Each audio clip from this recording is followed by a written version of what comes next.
Hello, Bashanda. Peter, good morning. Thank you for taking the time to speak with the Trenton Report. How are you? Yeah, I'm good, thanks. How are you? Well, we're pretty excited about the premiere today. And as you know, the series had a live action series on Fox in 2001. I want to jump right in and ask you, with Amazon, how is this refurbished show going to be a different take? Well, I didn't see the 2000 version with Patrick Warburton. I only saw a tiny clip of it because I thought I didn't want to I didn't want it to influence my own performance. And Ben Edlund, the writer and creator of The Tick, supported that and said, "Look, I want you to do your own version of it," you know. And I knew that Patrick Warburton's uh, is for most people he is the Tick, and he's the Tick that they grew up watching. And from this little tiny clip that I saw, I thought, oh, that's uh, such a sweet, lovable, funny performance. And I'm sure it's influenced me in some way, but I thought I cannot allow myself to watch it. So I don't really know how different it is to that show, but so because I don't have anything to compare it to. I just know that this show is like it's like no other show I've ever seen. This show, and I mean, it really, it's it's uh, it's unique. Have you seen any of it at all? I have, and that actually is what kind of leads me to the next question because what I think stands out about the Tick is that he doesn't even bother to have a secret identity, and with the host of other superhero movies out, that's one of the things that sticks out to me. So my question was, what makes him so special to you? I think there's something very childlike about the Tick.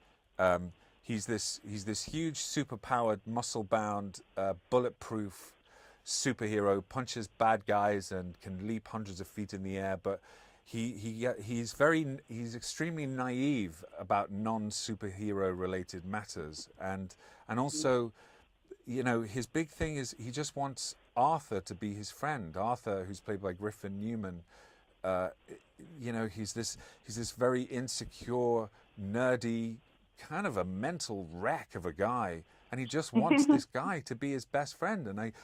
And he has this aching yearning that I just found that vulnerability of this big. He's this huge cartoon character in like a real world, and there's something about that vulnerability of like this desperation. I've got to get this guy to be my friend that makes him believable, that kind of rounds him out, even though it takes place in a world in which superheroes exist, and they all think he's like larger than life, you know, and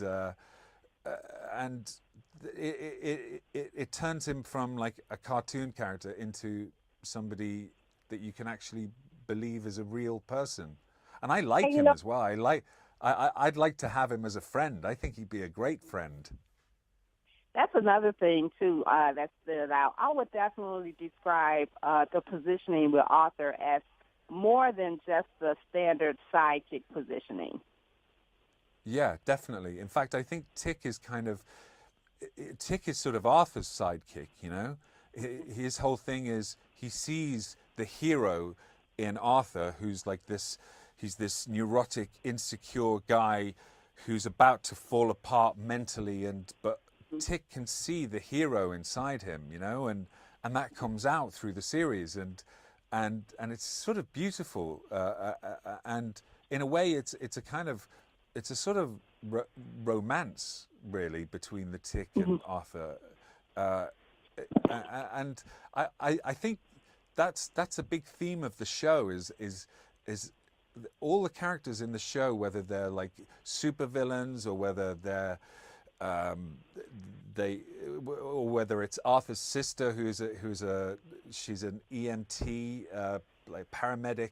She's like all of these people are kind of just lonely people who end up forging these friendships with people they didn't think they were going to be friends with, and yeah, it's kind of there's there's a lot. It's a lot about like reaching out and people being kind to each other. That's Thank you another for theme that. of the show.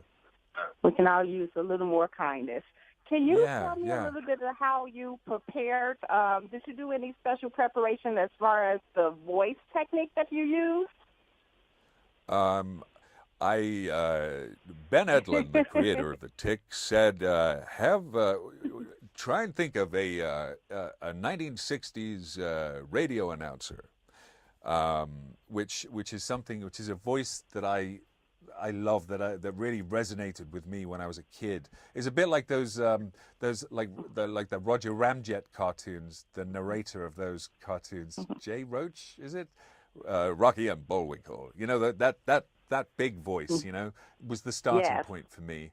And then I guess, you know, I had to get in shape a little bit, and so I did some martial arts training so I could at least look like I kind of knew how to throw a punch, which, you know, that which I can't, like, in my real life. But and then so just and then I had this image of, I don't know whether you saw that the OJ Made in America documentary.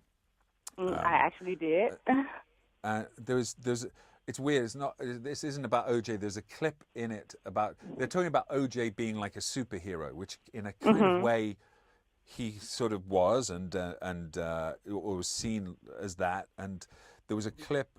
Juxtaposing OJ with Burt Lancaster, and Burt Lancaster walking along a beach, like with his top off and like just looking like a superhero. Right. And I had those images in my head. Also, the handsome Squidward episode of SpongeBob. I don't know whether you've ever seen that. Please go and look it up. Handsome Squidward. When Squidward gets trapped, gets the door slammed in his face and becomes really handsome. Oh, wow. And then he can't. He enjoys it at first, and then he can't bear the fame. So he gets SpongeBob to slam the door in his face again in the hope that it will reverse his handsomeness, but it actually doubles his handsomeness, and he becomes this extremely handsome. He's so handsome that he doesn't even speak. And that's also who I had in my head when I was preparing for the Tick. Well, hey, it's superhero mode, but that also we can talk about that with the costume, because I think this costume is a little bit bigger, a little bit more muscles, and it can or it can't be comfortable. What was the costume like? No, the costume was not comfortable at all. It was you know, I can't really talk about it without wanting to tear up. Oh, wow. At the end of the day, I would see it hanging up in my trailer. I just wanted to beat the hell out of it, you know. But it looks pretty good. The life of an actor, I know. Complaining about, you know, I mean, I've since found out, like, anybody who has to wear any kind of costume, superhero costume, monster costume, whatever, any actor, they always hate the costume, no matter how good the costume is. It's always just going to be a pig, you know.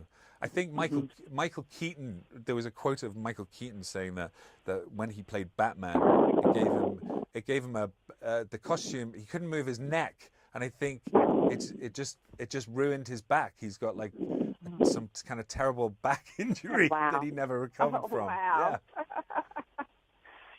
Fantastic. Okay, well, the last question I have for you, Peter, again, thank you for taking the time. Is there anything that I did not ask that you would like to say?